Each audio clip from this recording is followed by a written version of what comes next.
नमस्कार दोस्तों, जय जोहार। मैं कौशल तिवारी और बिहनिया संझा में आपका स्वागत है। ये मोदी का दौर है और जो नारे लग रहे हैं, मोदी है तो मुमकिन है, मोदी है तो मुमकिन है, मोदी है तो मुमकिन है। दरअसल यह नारा होना चाहिए कि न खाता न बही, जो कहे मोदी वही सही। क्या कुछ इस दौर में देखने को नहीं मिल रहा है। जिसने भी मोदी सत्ता की करतूतों पर सवाल उठाया वह या तो देशद्रोही घोषित किया गया या हिंदू विरोधी तमगों से नवाजा गया। और यह सब कुछ मोदी सत्ता की सबसे बड़ी ताकत है। हम ईवीएम की बात नहीं कर रहे हैं, जिसे लेकर दिल्ली में भी प्रदर्शन हो रहा है और देश के दूसरे हिस्सों में भी अविश्वास की गहरी लकीरें खींचती जा रही है। आज हम बात कर रहे हैं मोदी सत्ता की उस ताकत की जिसे आज से 99 साल पहले 2025 में आरएसएस की शताब्दी वर्ष यानी 100 साल पूरे हो जाएंगे।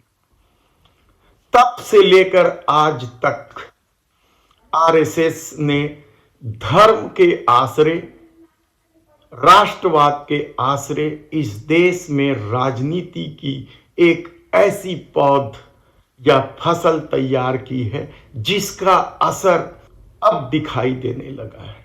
लोकतंत्र में सत्ता से सवाल सबसे महत्वपूर्ण है और यही सवाल ही लोकतंत्र को जिंदा रखता है। लेकिन इस दौर में जिसने भी सवाल उठाए वे राष्ट्रद्रोही या हिंदू विरोधी के तमगों से नवाजे गए और शायद यही वजह है कि सत्ता के इस खौफ ने बुद्धिजीवियों को भी सवाल उठाने से रोक दिया, उनकी जुबान पर ताला लगा दिया। तब मोदी है तो मुमकिन है के नारे की बजाय न खाता न बही, जो कहे मोदी वही सही सटीक बैठता है। आप याद कीजिए कि किन किन लोगों ने सवाल उठाए और वे सीधे हिंदू विरोधी या राष्ट्रद्रोही कहलाए। किसान आंदोलन 1 साल चला, 700 से अधिक किसानों की बलि चढ़ गई। उनके आंदोलन से सत्ता हिल गई और तीनों कृषि कानून वापस भी लेने पड़े। लेकिन वे किसान क्या कहलाए? पाकिस्तानी, खालिस्तानी, हिंदू विरोधी और ना जाने क्या क्या। एनआरसी की बात हो या सीए की बात हो, जिसने भी सवाल उठाया वे सब हिंदू विरोधी कहलाए। याद कीजिए शाहीन बाग को कि किस तरीके से धरना देने वाली महिलाओं को लांछित किया गया, अपमानित किया गया, छात्रों को। यहीं सब कुछ नहीं रुकता है। जब इस देश का गौरव बढ़ाने वाली महिला पहलवान भी भारतीय जनता पार्टी के बाहुबली सांसद बृजभूषण शरण सिंह के खिलाफ सड़क पर उतरे तो इसे भी मोदी सत्ता की करतूत बताई गई और यह सच भी था, क्योंकि बृजभूषण शरण सिंह को संरक्षण कहीं और से नहीं मोदी सत्ता से मिल रही थी। और जब महिला पहलवानों ने सवाल उठाए तो उन पर भी विषवमन किया गया और उन्हें भी देश विरोधी बताने की कोशिश की गई। व्यथित पहलवान रोती गिड़गिड़ाती रही, लेकिन आज की स्थिति तक तो उन्हें न्याय नहीं मिला है। कुश्ती छोड़ दी साक्षी मलिक ने, बजरंग पूनिया ने पद्मश्री लौटा दिया और विनेश फोगाट ने अपना खेल रत्न और अर्जुन पुरस्कार लौटा दिया। लेकिन धर्म और राष्ट्रवाद की आंखों में पट्टी इस कदर गहरे ढंग से बांध दी गई कि वे सब खलनायक की श्रेणी में खड़ा किया जाने लगा। इस परिस्थिति में जब देश जा पहुंचा है, सवाल उठाने वालों के खिलाफ विश्वमन होने लगा है, तब इससे शंकराचार्य कैसे बच सकते थे? और शायद यही वजह है कि जब आधे अधूरे राम मंदिर में प्राण प्रतिष्ठा समारोह की घोषणा की गई तो सनातन धर्म के सबसे बड़े धर्म गुरु सामने आ गए कि यह अनैतिक है। राजनीतिक ध्येय के साथ किए जा रहे इस प्राण प्रतिष्ठा समारोह का जब शंकराचार्यों ने विरोध किया या सवाल उठाए, उंगली दिखाई, तो उनकी उंगली ही काटने की कोशिश नहीं हुई बल्कि उनकी जुबान पर ताला लगाने की भी कोशिश। षड्यंत्र किया गया कि किस तरीके से शंकराचार्यों को बदनाम किया जाए, भरपूर विश्वमन किया गया। क्या आप कल्पना कर सकते हैं कि किसी भी देश की सत्ता अपने सबसे बड़े धर्म गुरुओं के खिलाफ इस तरीके से अनादर करे या इस तरीके की बात कहे? लेकिन ये दौर न खाता न बही, जो कहे मोदी वही सही का दौर है। और शायद यही वजह है कि शंकराचार्यों ने जब इनका विरोध किया तो उनको भी सनातन विरोधी कहने से मोदी भक्त नहीं चुके, या मोदी की ताकत है, क्योंकि इस दौर में मोदी ने सब कुछ अपने में क्या समेट लिया है। और इस ताकत की वजह क्या है? क्या सिर्फ धर्मांतर या अंध राष्ट्रवाद, छद्म राष्ट्रवाद? आप कुछ भी कह सकते हैं, लेकिन जिस सत्ता ने अपने सबसे बड़े धर्म गुरुओं का अपमान किया, वह सत्ता कैसे धार्मिक हो सकती है? यह सबसे बड़ा सवाल।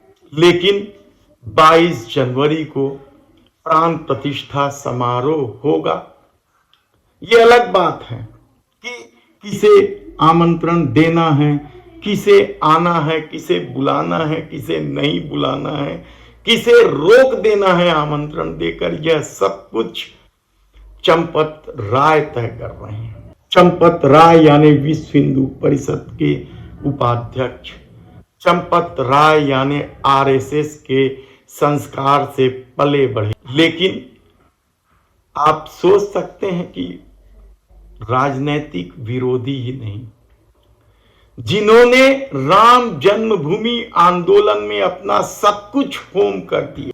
हम शंकराचार्य की बात नहीं कर रहे हैं, क्योंकि उन पर तो सवाल उठने लग गए हैं कि उन्होंने क्या किया, जेल तक गए हैं, लेकिन बदनाम करने के लिए सवाल उठाए जाएंगे। लेकिन विनय कटियार क्यों नहीं आ रहे हैं? क्या किसी ने सोचा? याद कीजिए, वो अयोध्या के सांसद भी रहे हैं, बजरंग दल के संयोजक रहे हैं, तूती बोलती थी अयोध्या में उनकी, लेकिन वे भी 22 जनवरी को नहीं जा रहे हैं। आमंत्रण दे दिया गया है और भले ही वे यह नहीं कह रहे हैं कि उन्हें आने से रोक दिया गया, लेकिन वे नहीं आ रहे हैं, यह बात तय हो गया। तब दूसरा सवाल यह है कि 22 जनवरी के बाद क्या हो, क्योंकि 22 जनवरी का सारा खेल या तामझाम केवल 2024 की सत्ता के लिए है। और जब तमाम विपक्षी दल इसे लेकर सवाल उठा रहे हैं और अब शंकराचार्य भी खड़े हो गए हैं, तब क्या होगा? किस तरीके से शंकराचार्य जी ने कहा, पहले वह सुन लीजिए। आतंकवादी को प्रश्रय देकर मोदी जी, योगी जी देश विदेश में पूरी तो शंकराचार्य बना के घुमा रहे हैं। आप लोग बोल सकते हैं कि अत्याचार हम नहीं सहेंगे? शंकराचार्य भी नकली होंगे, आतंकवादी अराजक तत्व को मोदी जी, योगी जी देश विदेश में पूरी के शंकराचार्य बना के घुमा रहे हैं। आप लोग क्या करते हैं? बन के हुए हैं या नहीं? कहने के लिए मोदी बहुत अच्छे, योगी बहुत अच्छे, मेरे परिचित हैं, लेकिन हमको दबाने के लिए इतना गुस्सा है कि ये शंकराचार्य आतंकवादी को बनाकर देश विदेश में घुमा रहे, ये शासन करने का अधिकारी है क्या? उससे ज्यादा अत्याचार क्या होगा? कोने पर कोई सुरक्षित रह सकता है? कोई शासन कर सकता है क्या? शासन इनके हाथ में है क्या? चार खाने चित्त हो जाते हैं। नरसिंहराव हमसे टकराए, कहां गए? मुलायम सिंह हमसे टकराए, कहां गए? लालू यादव हमसे टकराए, कहां गए? ज्योतिर्वस हमसे टकराए, कहां गए? आज मोदी या योगी हमसे टकरा रहे हैं। एक आतंकवादी जल्लाद हुर्रियत के नेता के एजेंट को ये विदेशों में पूरी का शंकराचार्य बना के भिजवा रहे मोदी योगी, ये भी शासन कर रहे योगी है। कहने को अच्छे लगते हैं लेकिन देशद्रोह का काम कर रहे हैं नहीं। आगे 2 मिनट और हमको दबा सकेंगे ये देवराज में भी क्षमता नहीं मुझको दबा सके, अभिमान की बात नहीं है। आपको मालूम हो या ना मालूम हो, हर इंद्र तत्व भी नहीं होते। बृहदारण्यक उपनिषद का अध्ययन कीजिए, अनुशीलन कीजिए। अगर कोई व्यक्ति कर्म उपासना के फलस्वरूप सूर्य बन जाता है, जीवन को आलोकित करता है, सूर्य पर देने वाला कर्म सूर्य पर देने वाली उपासना का क्षय हो जाने पर मर्त्य लोक में बीजार भी बन सकता हो। और जिसको यह ज्ञान प्राप्त है, देवराज इंद्र भी उसको भूखी देंगे, देवराज इंद्र को भूखी खानी पड़ेगी। मोदी या योगी कौन होते हैं कि पूरी का शंकराचार्य आतंकवादी को बना के घुमा रहे? कब तक टिक पाएंगे? इससे ज्यादा अत्याचार क्या होगा कि शंकराचार्य भी आतंकवादी को पूरी का शंकराचार्य बनाकर घुमाया जा रहा मोदी योगी के द्वारा। इनको लाज नहीं आती है? ये देशद्रोह नहीं है क्या? सबसे ज्यादा देशद्रोह है शंकराचार्य नकली बना के राजा आतंकवादी को शंकराचार्य मतलब घुमाना। मोदी योगी शासन करने लग गए क्या? ये किसी पार्टी का नहीं है, लेकिन जिस पर टोरी चढ़ जाती है वो रसातल में चला जाता है। यानी सोचिए कि लड़ाई कहां तक जा पहुंची, किस तरीके से चंपत राय, विश्व हिंदू परिषद, आरएसएस या मोदी सत्ता अब हिंदुओं को भी बांटने का खेल खेल रही है। यह आरोप सीधा सीधा किसी और ने नहीं, शंकराचार्यों ने लगाया है, अविमुक्तेश्वरानंद जी ने लगाया है। तब 2024 जीतने की कोशिश में आधे अधूरे मंदिर में प्राण प्रतिष्ठा को लेकर क्या मोदी सरकार सत्ता फिर से पालेगी? ये बेहद ही महत्वपूर्ण सवाल है, लेकिन विवाद गहराता जा रहा है और अब कई राजनीतिक विश्लेषकों का कहना है कि मोदी का यह दांव उल्टा ना पड़ जाए, क्योंकि राहुल गांधी कल मणिपुर से भारत जोड़ो न्याय यात्रा पे निकल गए। पहले दिन जिस तरीके से भीड़ उमड़ी है वह किसी भी सत्ता की नींद उड़ाने वाली है। धन्यवाद।